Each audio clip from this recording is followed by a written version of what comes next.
Hello so guys, বন্ধুরা দেখতে পাচ্ছেন এটা একটা শাক। কি শাক অবশ্যই কমেন্ট করে জানাবেন, বলতে না পারলে। এটা দেখো, এটা একটা শাক। এটা রান্না করে খাওয়া হয়। তো সেটা কিভাবে রান্না করে খায় আর কিভাবে এটা শাক করে সেটা আমি বলে দিচ্ছি। এটা হচ্ছে এক প্রকার শাক, সেটার নাম হচ্ছে খেসারি শাক। এটা হচ্ছে ডোগা খেসারি শাকের, এরকম করে ছিঁড়তে হয় ডোগাগুলো। খেসারি শাকের ডোগা এরকম ছিঁড়ে অনেকগুলা করে একসঙ্গে কুচি কুচি করে কেটে মাছের মাথা দিয়ে ঘন্ট করে রান্না করে এটা খাওয়া হয়।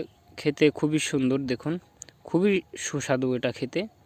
আর শাকটা খুব কচি, এটা সব জায়গায় হয় না, এটা শুধু নদীর ধারে পলিমাটির সাইডে এই শাকটা পাওয়া যায়। তো এটা দেখতে পাচ্ছেন শাকটা কত থকথকে হয়েছে। এখানে অনেকটা শাক করেছি, ওই দেখতে পাচ্ছেন সম্পূর্ণটা শাক করা আছে। এই যে এদিকে দেখতে পাচ্ছেন এগুলো সম্পূর্ণটা এই সাইডে শাক আছে, একদম 2 বিঘে ধরে। বন্ধুরা ভিডিওটা ভালো লাগলে অবশ্যই লাইক করবেন, ঠিক আছে? চলছি।